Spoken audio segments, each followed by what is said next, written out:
Les asiles d'aliénés sont des réceptacles de magie noire, conscients et prémédités.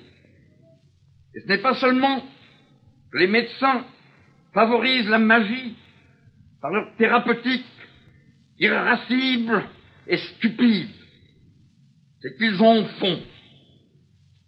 S'il n'y avait pas eu de médecins, il n'y aurait jamais eu de malades, car c'est par les médecins et non par les malades que la société a commencé. Ceux qui vivent, vivent des morts.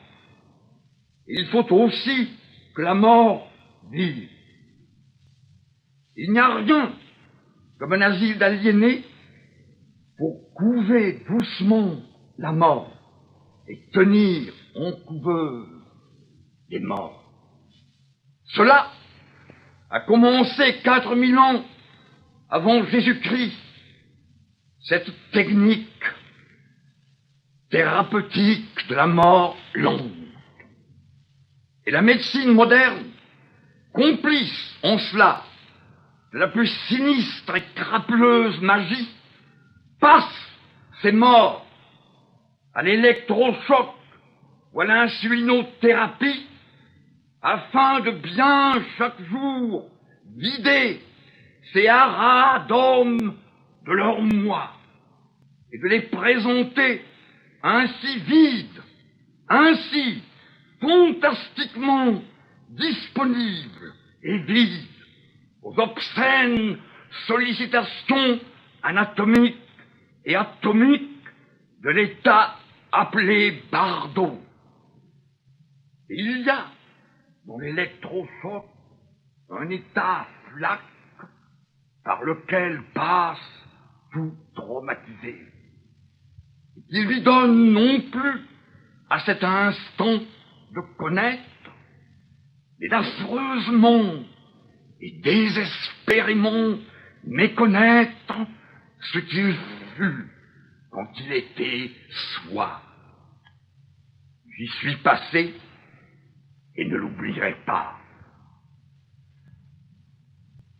La médecine soudoyée ment chaque fois qu'elle présente un malade guéri par les introspections électriques de sa méthode. Je n'ai vu, moi, que des terrorisés de la méthode, incapables de retrouver leur moi. Qui a passé par l'électrochoc du Bardo et le Bardo de l'électrochoc ne remonte plus jamais de ses ténèbres et la vie a baissé d'un cran.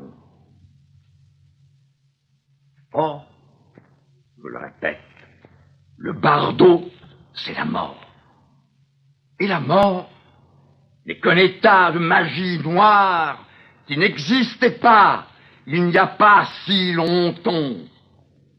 Créer ainsi artificiellement la mort, comme la médecine présente l'entreprend, c'est favoriser un reflux du néant qui n'a jamais profité à personne et dont certains profiteurs prédestinés de l'homme se repaissent depuis longtemps. En fait, depuis un certain point du temps. Lequel? Celui où il a fallu choisir entre renoncer à être homme ou devenir un aliéné évident. Mais quelle garantie les aliénés évidents de ce monde ont-ils d'être soignés par d'authentiques vivants?